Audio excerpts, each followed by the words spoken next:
Et je crois que quelque part, eh bien, la mission que Dieu nous a donnée, moi je vous le dis ce matin, je ne crois pas que nous avons été préparés en vain. Avec Suzanne, ça fait 44 ans que nous sommes convertis aujourd'hui. Je crois que cette préparation, elle était nécessaire pour accueillir cette gloire de Dieu qui arrive. Est-ce que quelqu'un peut dire Amen? Il fallait cette préparation.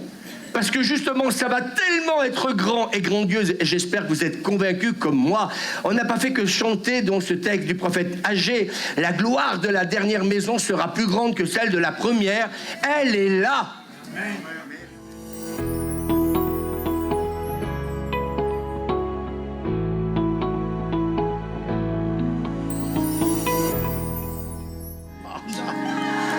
Waouh! On avait le sentiment d'être à la Pentecôte.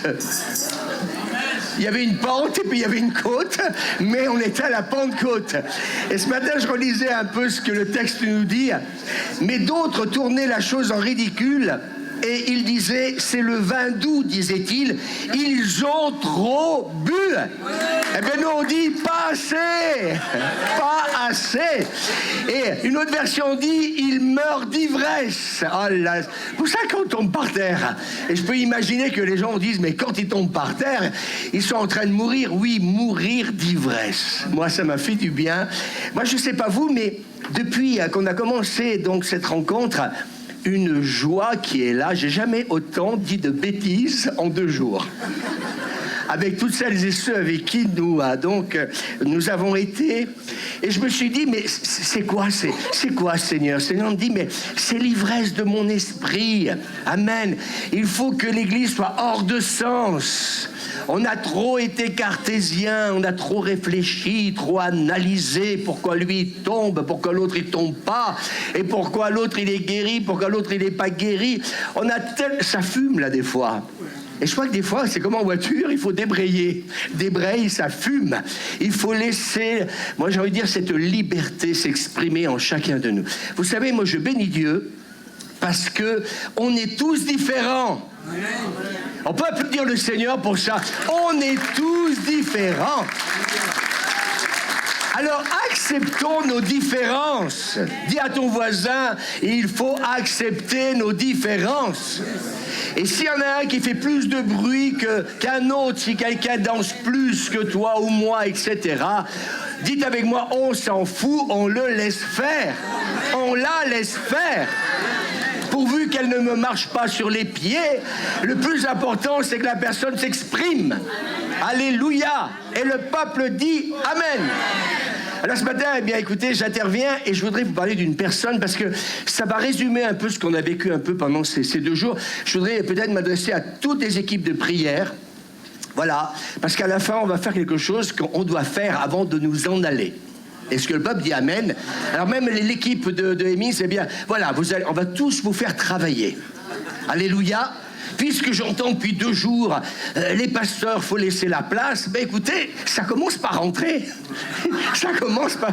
On n'est pas comme ça dans cette église, et merci Seigneur, mais on peut encore faire mieux. Dis à ton voisin, on peut en faire encore mieux. Et je voudrais parler d'une femme que je ne connaissais pas, qui s'appelle Marie, vous avez entendu parler, Marie Jenkins, aussi connue sous le nom aussi de Mama Jenkins.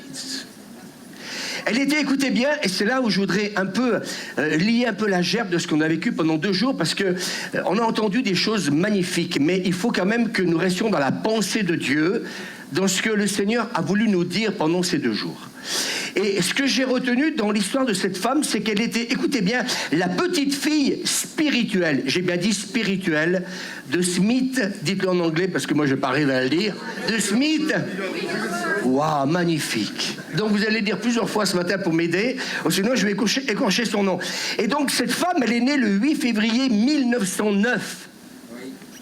Et donc elle avait un ministère puissant, avec donc des signes, des miracles et des prodiges. Et donc certains croient que si quelqu'un est puissamment utilisé par Dieu, eh bien peut-être que, et un peu des fois ce qu'on peut penser, c'est se dire, mais Seigneur, si tu m'utilises pour les signes, les miracles et les prodiges, alors on va me connaître. Mais j'aimerais vous dire que ce n'est pas le but. Surtout pas. Mais j'ai retenu, en travaillant donc c'est son histoire, c'est que notre Dieu parfois va garder de telles personnes cachées. Et on le voit dans la Bible. Ouais. Eh bien, et je crois, et là j'ai demandé au Seigneur pourquoi certaines personnes, tu les as cachées et qu'elles ne sont pas tout de suite rentrées dans leur appel. Et la question qui m'est revenue très forte, c'est qu'en fin de compte, et j'ai eu cette réponse, je crois avoir reçu cette réponse, c'est parce que aussi, en raison, c'est pour que la gloire revienne à Dieu et à Dieu seul. Amen. Et dans ce temps de préparation, le Saint-Esprit va faire des choses importantes dans cette communion avec Dieu. Posons-nous la question pourquoi Moïse est resté 40 ans hors service. Eh oui, hors service. Alors, on voudrait que tout le monde serve, mais il y a des moments, j'aimerais vous dire que cette gloire qui arrive va tellement être importante que j'aimerais vous dire que j'espère que vous êtes, que nous nous sommes bien préparés. Parce que accueillir la gloire de Dieu, mes amis, quand elle arrive, c'est autre chose. Quand tu commences comme cette femme à voir les paralytiques se lever, les aveugles voir, quand tu commences à voir cette démonstration d'esprit et de puissance, j'aimerais vous dire une chose que je peux comprendre pourquoi cette femme n'a pas été utilisée tout de suite. Pourtant, elle est la petite fille donc spirituelle de Smith. C'était la vie donc de Mama Jenkins qui, parmi tous les signes dans son ministère, vous savez, la seule chose qu'elle a faite, c'est qu'elle s'est préservée de toute forme d'orgueil. Vous savez, quand vous avez comme père spirituel quelqu'un qui prie pour les malades, qui vous impose les mains et qui vous donne un coup de poing dans le ventre et puis que vous êtes guéri, eh bien, j'aimerais vous dire que quand elle a vu tout ce qu'elle a vu donc de son père spirituel, eh bien, j'aimerais vous dire qu'on a intérêt à se garder. On a intérêt à se protéger. Et il nous est dit dans l'évangile de Luc que l'enfant Jean le Baptiste grandissait, se développait, il se fortifiait spirituellement. Il demeura, écoutez bien, dans des lieux déserts jusqu'à ce qu'il se présenta devant Israël. Et je crois que quelque part, eh bien, la mission que Dieu nous a donnée, moi je vous le dis ce matin, je ne crois pas que nous avons été préparés en vain. Avec Suzanne, ça fait 44 ans que nous sommes convertis aujourd'hui. Je crois que cette préparation, elle était nécessaire pour accueillir cette gloire de Dieu qui arrive. Est-ce que quelqu'un peut dire Amen? Il fallait cette préparation. Parce que justement, ça va tellement être grand et grandiose. Et j'espère que vous êtes convaincus comme moi.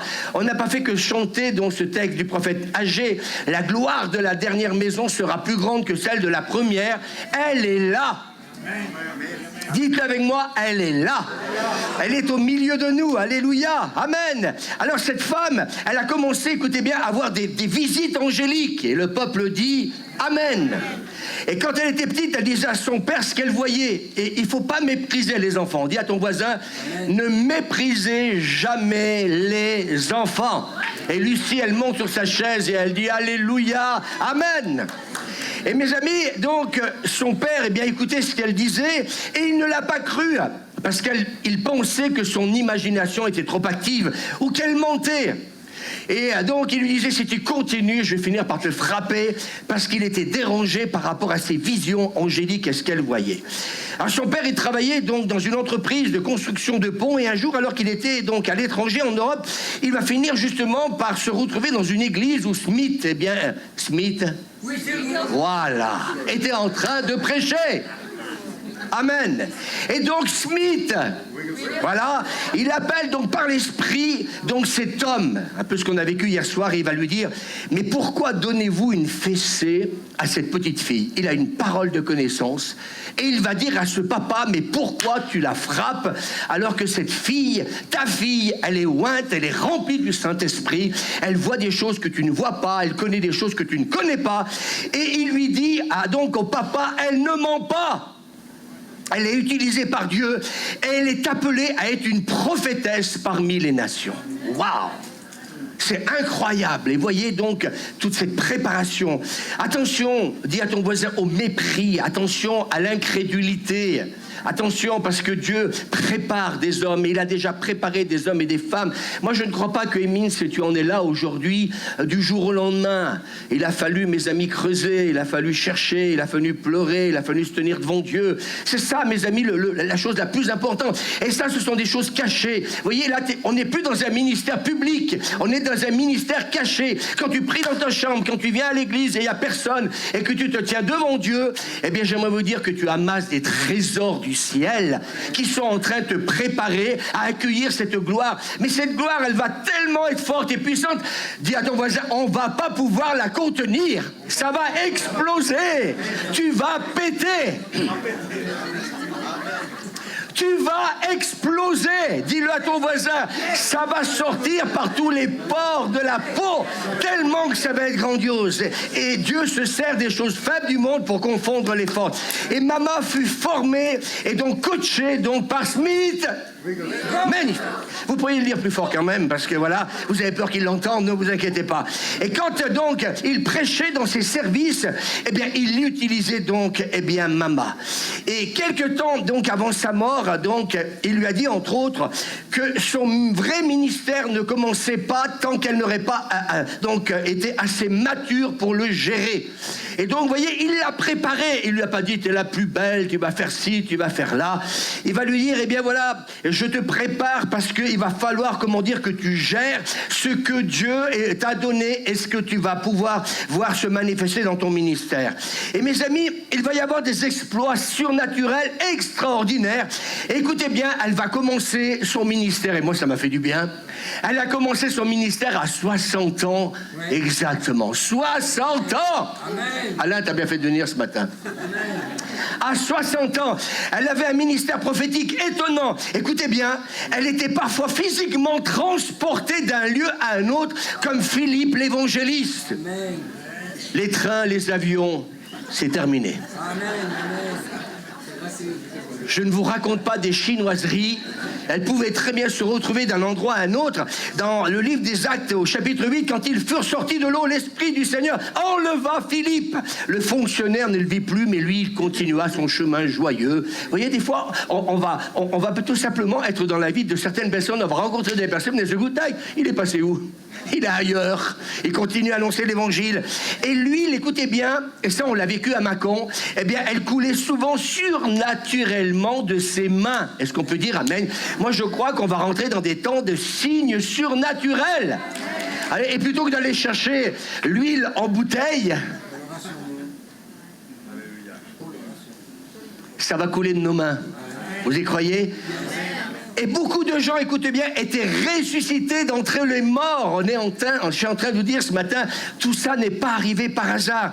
Écoutez bien, il est même dit qu'un hôpital psychiatrique, il y en a besoin, ils sont pleins en ce moment en France. Écoutez bien, il nous est dit qu'un hôpital psychiatrique a été vidé quand il y est rentré et qu'elle a prié pour tous ces malades. Elle a vidé l'hôpital.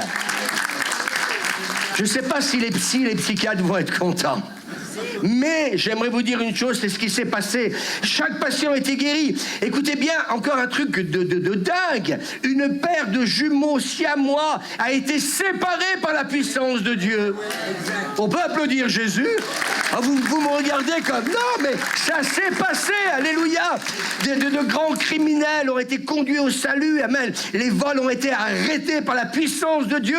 Et puis mes amis, donc ce sont que quelques exploits que cette femme, elle a fait. Et moi, j'ai envie de dire, eh bien, Dieu a besoin de personnes comme elle et comme nous. Dis à ton voisin, Dieu a besoin de personnes comme nous. Mais on a besoin aussi d'hommes et de femmes qui vont nous coacher. Est-ce qu'on peut dire amen ?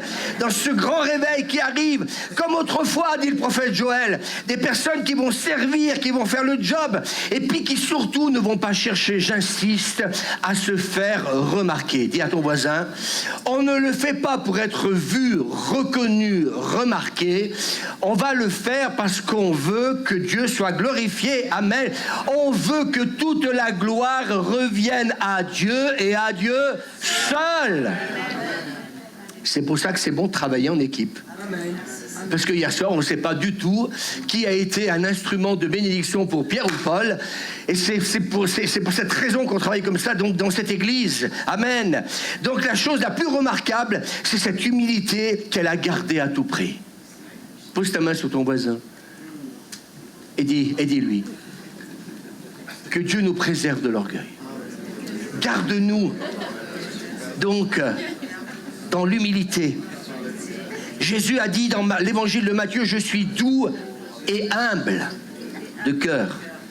Dans l'évangile de Jean, moi je t'ai glorifié sur la terre. Jésus va dire pour qu'il la voie. Car j'ai accompli l'œuvre que tu m'as donnée à faire. Je t'ai glorifié sur la terre. Il faut que ce soit notre désir. C'est ça qui va nous préserver. Dans l'évangile de Jean, Jésus se rendit compte qu'ils allaient venir l'enlever de force, dit cette version, pour le faire roi. Il se retira donc de nouveau sur la montagne tout seul. J'aimerais vous dire, s'il vous plaît, et moi, ce matin, j'ai plusieurs paroles pour l'Église. Peut-être que vous êtes en train de vous dire, oui, mais bon, ça c'est arrivé à cette femme, à certains. Mais ça va nous arriver. Amen. Vous savez, un des gros problèmes dans notre pays, et ça je le dis depuis longtemps, et même dans nos églises, problème d'idolâtrie. Il suffit, et je pense que, j'ai envie de dire quelque chose, il suffit qu'un ministère international soit invité dans une église, c'est plein. Personne n'ira me contredire. C'est plein à craquer. Et moi j'aimerais vous dire une chose, il va falloir peut-être que parfois on se retire. Pour qu'à nouveau on entende Dieu parler.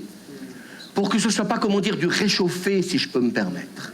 Que ce ne soit pas le message qu'on a prêché il y a 1 an en arrière, et puis tac, on sort ça du tiroir, et puis on va reprêcher ça. Parce que tout simplement, on n'a pas été dans la présence de Dieu pour aller chercher ce qu'il a à nous dire. Et donc elle dit, la chose la plus importante de son ministère, ça a été d'obéir à Dieu.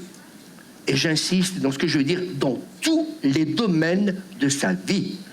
Je voudrais vous dire, en tant que pasteur, il y en a quelques-uns ici, la désobéissance est trop présente dans nos vies. On veut l'onction, on veut prophétiser, on veut chasser les démons, on veut prier pour les malades. Mais la première des choses, cette consécration qui va nous amener à l'obéissance, j'ai bien dit, à Dieu. Est-ce qu'on peut dire amen? Donc, elle a été donc utilisée par Dieu et elle va dire, je ne bouge pas tant que Dieu ne me dit pas de bouger. Waouh! Tant que Dieu ne me dit pas de bouger, je ne bouge pas. Elle va dire, je ne parle pas jusqu'à ce que Dieu me dise de parler. Je ne marche même pas jusqu'à ce que Dieu me dise de marcher. Et je crois que Moïse avait compris quand dimanche passé je disais à l'église, eh bien oui, si tu ne marches pas toi-même avec nous, ne nous fais pas partir d'ici. Alors sa vie et son héritage prouvent que la clé pour être utilisée par Dieu, eh bien c'est l'obéissance. Elle avait 92 ans. Genre, vous avez entendu tout à l'heure, elle a commencé à 60 ans. À 92 ans, elle prêchait toujours. Et le peuple dit Amen. Elle a bougé, la manifestation de la puissance de Dieu s'est manifestée, et même à l'âge de 100 ans encore, Dieu l'utilisait encore. Alléluia. Elle est morte le 4 novembre 2011 à l'âge de 102 ans. Ça veut dire que Dieu... Oh, la retraite à 64 ans. Elle commence son ministère là où les gens, ils vont à la retraite. Il n'y a pas de retraite pour le ciel. Alors ça peut être une bonne nouvelle pour ceux qui aiment servir Dieu, et ça peut être une mauvaise nouvelle pour ceux qui disent encore te servir, Seigneur. Eh bien oui, on est foutu, on est grillé. Il n'y a pas de retraite pour le ciel, et cette femme a vécu ces choses parce qu'elle était au service de son Dieu. Alléluia. Moïse, Aaron donc, vous connaissez l'histoire, il avait 80 ans et son frère, il avait 83 ans quand ils ont commencé par servir Dieu. Alors ce matin, il y a peut-être des aînés qui sont dans ce lieu. Pour moi, la vie va commencer. On va laisser Johnny reposer en paix. Mais pour moi, la vie va commencer. Vous avez chanté « Ah, le réveil, vous le voulez ?» Eh bien, vous allez la voir. Vous voulez des réunions où c'est plein, ça va être plein. Vous voulez voir des malades arriver, être guéris, ils vont arriver et Dieu va les guérir. Alléluia. À midi, le poulet va se refroidir. Pourquoi? Parce que vous n'allez pas rentrer à midi. Ah, vous voulez le réveil? Eh bien, ma chérie, il va falloir réchauffer le poulet encore 10 fois, parce que je t'avais dit que j'allais rentrer à 12h30, mais à 1h30, je suis encore là. Tu arrives, chérie? Non, fais tourner encore la broche. Je suis encore à l'église. Et qu'est-ce que tu fais encore à l'église? Oh, je viens de chasser 2-3 démons, un paralytique se lever. Bon, oh, des choses banales, quoi. Dis à ton voisin, des choses banales. Ouais, pas grand-chose, quelques miettes, quelques... Ben oui, mes amis, on est dans un temps, et je termine. Et c'est pour ça que si toute l'équipe est d'accord avec ce que je voudrais que l'on fasse avant de terminer, et moi je crois de plus en plus, nous croyons de plus en plus à la transmission. Moi je ne sais pas, hier soir, c'était, je le reconnais, une soirée particulière pour moi. On n'avait jamais fait ça. Mais il fallait le faire. Et avec Dieu, il y a beaucoup de choses qu'on n'a pas fait, qu'on va faire. Alléluia. Dis à ton voisin. Et ce sont des choses nouvelles. Alors quelque chose qui est nouveau, ça veut dire que tu l'as jamais vu, tu l'as jamais fait. Alors on dit toujours, ah, les choses nouvelles, mais ça viendra. Et moi je crois que Dieu va nous étonner. Il n'y a rien d'étonnant de la part donc du Seigneur. Et mes amis, moi je crois que, comme Smith, notre appel, et il avait raison, je crois que c'est Hemins qui l'a dit, Dieu n'a pas donné donc les ministères donc d'Éphésiens 4:11 pour que simplement les pasteurs brillent, les apôtres, donc les prophètes brillent, mais il les a donnés donc pour le perfectionnement des saints en vue de l'œuvre du ministère. Et en fin de compte, Dieu nous a appelés pour que justement nous puissions vous transmettre ce qu'il nous a donné, afin que vous puissiez être, j'espère que vous allez sauter de votre chaise, afin d'être envoyés par Dieu. Alléluia. Afin d'être envoyés par Dieu et être comme cette femme, la maman, alléluia, un instrument donc de la gloire de Dieu. Et c'est ce que Paul dit à Timothée, je termine par là, les enseignements que tu as reçus de moi.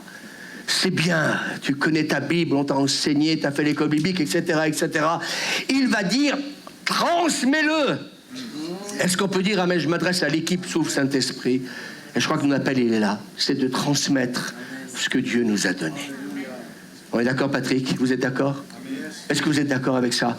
Et peut-être qu'on pourrait terminer cette matinée à un moment de Saint-Esprit. Tout à l'heure, j'ai vu Octavio, j'ai vu Patrick, et j'ai dit, mais ils sont fadas, ces gens. Merci. Heureusement que moi, je suis sérieux.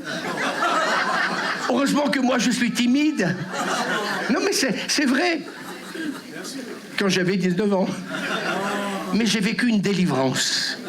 Et depuis, écoutez, il y a quelque chose qui est venu sur moi qui s'appelle le Saint-Esprit.